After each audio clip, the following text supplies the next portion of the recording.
누군가가 당신을 힘들게 하는 게 느껴진다면 우선 이 사람이 나를 괴롭힐 의도로 그러는 것인지, 나도 모르게 저지른 실수나 잘못 때문에 화가 나서 나를 싫어하는 것인지를 먼저 구분해야 합니다. 그 방법은 혹시 제가 당신에게 잘못이나 실수한 게 있습니까? 라고 명확하게 물어보는 것입니다. 예, 그냥 싫은데 잊지라고.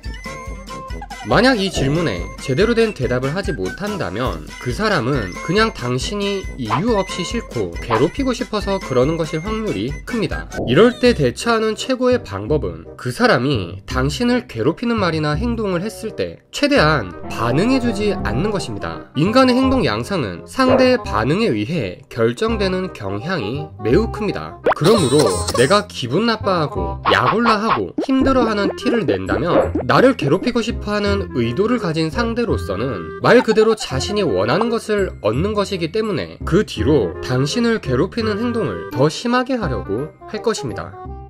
상대방이 어떤 행동을 했을 때 내가 상대방의 욕구를 충족시켜주는 반응을 하면 상대방의 행동은 더욱 빈번해진다. 이는 심리학에서 가장 기본적인 인간의 법칙 중 하나라고 설명합니다.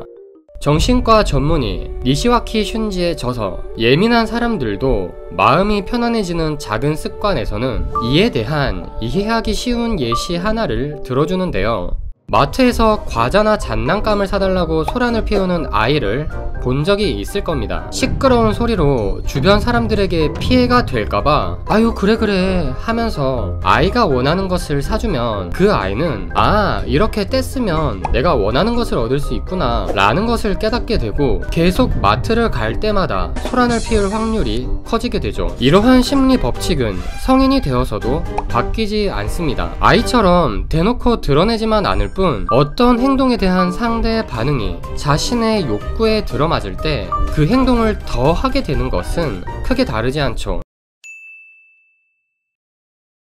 누군가를 힘들게 만드는 사람의 심리도 마찬가지입니다. 당신을 계속 힘들게 만들었던 사람을 한번 떠올려 보세요. 그 사람은 어떤 행동으로 당신을 힘들게 만들고 그 행동에 대해 당신은 어떤 반응을 보여왔나요? 누군가 당신에게 별 이유 없이 화를 내고 짜증을 낼 때 당신이 슬퍼하는 모습을 보이고 그러지 말아달라고 애원했다면 그 사람은 당신에게서 자신의 공격성 욕구를 충족시킨 것일지도 모릅니다. 공격성 욕구라는 말에 의아하실 수 있지만 공격성 욕구는 누구에게나 있는 것으로 원래는 게임이나 운동 등 바람직한 방식으로 해결해야 되는 것이지만 실제 사람에게 향하는 경우에는 분명 잘못된 것임을 인식해야 하죠. 또한 누군가 당신의 소중한 시간까지 뺏어가며 힘든 일, 남 험담 등 불평불만을 털어놓을 때 당신이 책임감을 느끼고 끝까지 그 사람의 말을 경청하고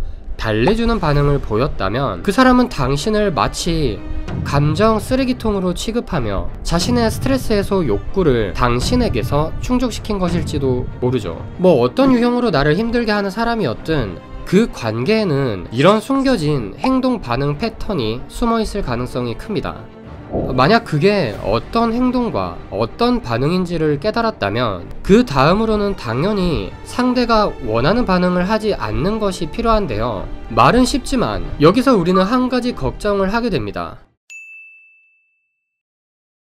바로 상대방이 원하던 반응을 갑자기 하지 않게 되었을 때 초반에는 상대방이 더 난리를 피우게 되는 속어 발작이라는 심리 현상 때문인데요. 예를 들어 당신 출근길에 자판기가 설치되어 있다고 상상해 봅시다. 500원을 넣으면 음료수가 나왔으며 당신은 매일 아침 그 자판기를 이용했습니다. 그런데 어느 날 500원을 넣었는데도 음료수가 나오지 않는 것이었습니다. 내가 동전을 넣는 행동을 했을 때 자판기에서는 음료수가 나오는 반응은 당연한 패턴이었습니다. 근데 이 반응이 나오지 않자 당신은 그 자판기를 쿵쿵 쳐보기도 하고 자판기에 적힌 번호로 전화를 걸어보기도 합니다. 하지만 아무리 자판기를 쳐봐도 음료수는 나오지 않았고 전화도 받지 않자 당신은 그냥 지나칩니다. 그리고 다음날 혹시나 하는 마음에 또 500원을 넣어보지만 역시나 음료수는 나오지 않습니다. 그러나 당신은 이번엔 자판기를 치지도 않고 전화도 하지 않습니다. 이 방법으로도 해결이 되지 않는 것을 알았기 때문입니다. 합니다. 그러고는 영원히 그 자판기에 동전을 넣지 않게 됩니다. 여기서 자판기를 쿵쿵 치고 전화를 걸어보는 행위가 바로 속어 발작이라는 현상입니다.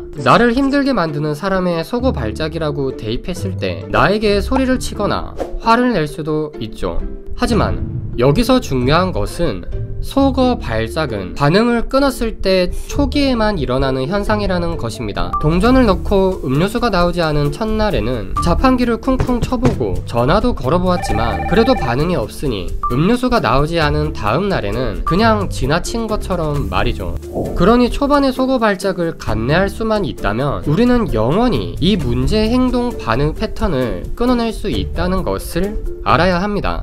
여기서 저자는 나를 힘들게 만드는 상대에게 반응하지 않는 것을 더 쉽게 만들어주는 몇 가지 팁을 더 전합니다. 첫 번째는 바로 내 잘못으로 인한 것이 아니라면 상대의 감정에 책임감을 갖지 말라는 것입니다. 상대방의 감정은 온전히 상대방의 것입니다. 내가 책임질 필요도 없고 책임질 수도 없습니다. 두 번째는 바로 반응을 아예 하지 않는 게 힘들다면 그랬구나, 그랬겠다 정도로 짧게 대화가 금방 끊어지는 방식으로 반응하고 그 자리를 피하는 것입니다.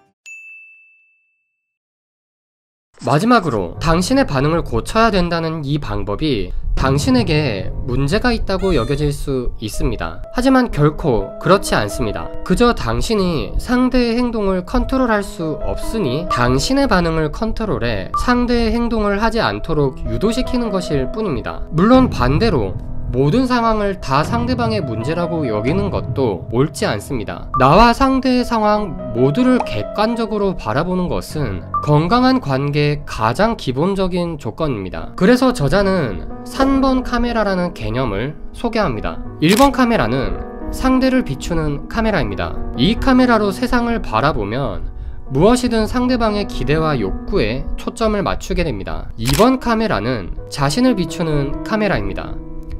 이 카메라로 세상을 바라보면 무엇이든 자기중심적으로 생각하게 되죠. 3번 카메라는 자신과 상대 모두를 동시에 비추는 카메라입니다. 상대와 자신의 모습을 객관적으로 바라볼 수만 있다면 관계에서 발생하는 문제에 대해 더욱 정확하게 진단을 내리고 대응할 수 있게 될 것입니다.